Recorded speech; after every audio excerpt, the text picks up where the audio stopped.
Olá, meus amigos e minhas amigas, eu sou o professor Vinícius e esse é o Alternativa Progressista. No vídeo de hoje nós vamos fazer a análise deste livro aqui, uma obra de Jean-Paul Sartre, A Idade da Razão. Mas antes de falarmos aí sobre essa obra, eu gostaria que você já deixasse aí o seu like. Se você já conhece o canal e não é inscrito, se inscreva para que nossos vídeos possam aí atingir o maior número de pessoas possível. Bom, vamos lá. Antes de falarmos da obra, é importante nós falarmos um pouco do autor, né? Quem é Jean-Paul Sartre? Jean-Paul Sartre, ou Jean-Paul Charles Aymard Sartre, nasceu em Paris em 21 de junho de 1905 e ele foi um dos maiores filósofos do século XX, além de escritor e crítico francês. O filósofo ele é um representante da filosofia existencialista, ao lado de Albert Camus e de Simone de Beauvoir, com quem foi casado, né, teve um relacionamento por 51 anos, embora o relacionamento fosse aberto. Né?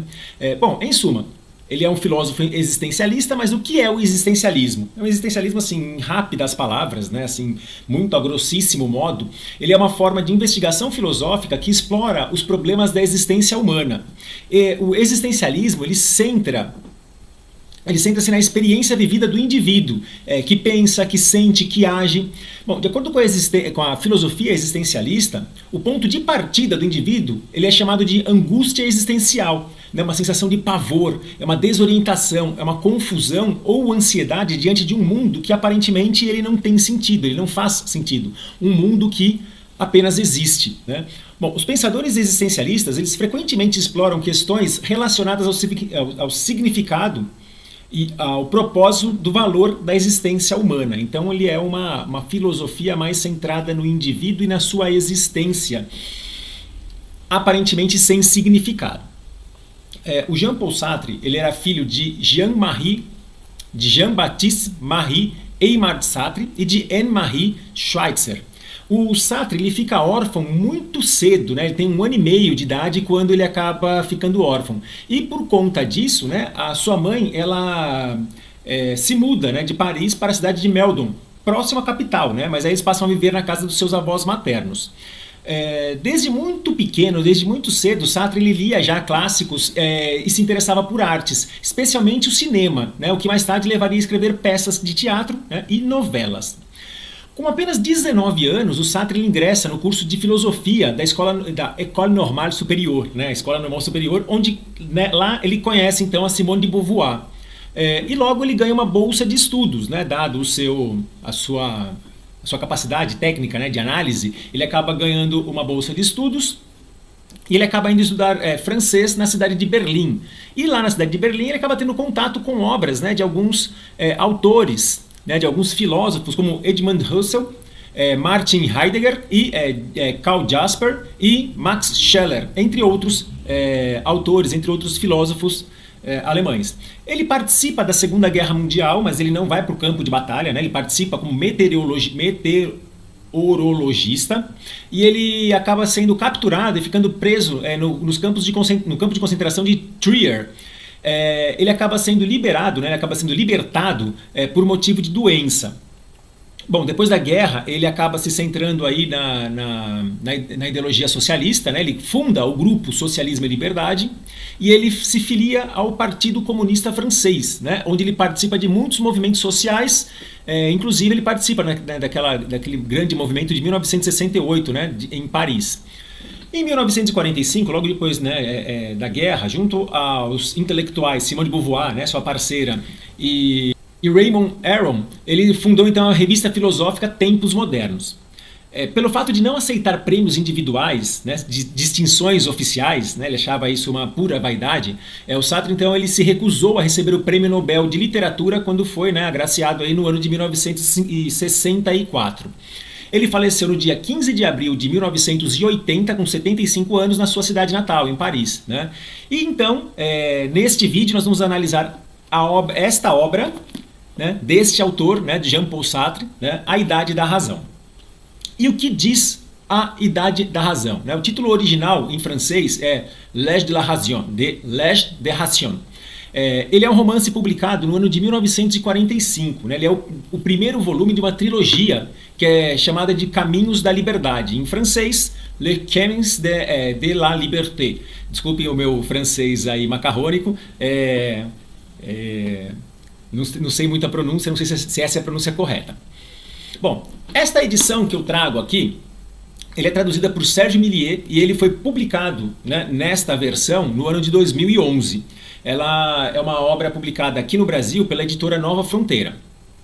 O livro ele tem 18 capítulos e 473 páginas. E de acordo com Millier, traduzir uma obra escrita por um filósofo, mesmo que seja um romance, né, como é nesse caso aqui, esse caso é um romance, não é uma análise filosófica, ele acaba sendo muito desafiador, porque embora o romance também há algumas análises aí filosóficas dentro da obra, dentro do romance, né?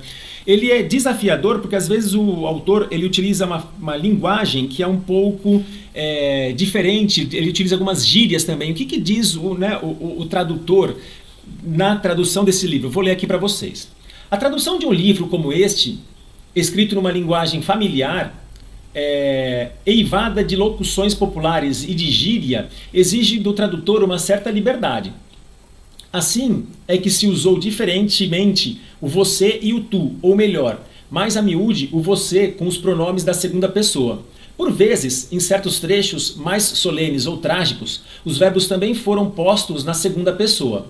Em algumas frases feitas do diálogo, usou-se a forma gramatical certa. Nem todas as expressões de gíria encontram-se exata equivalência em português do Brasil.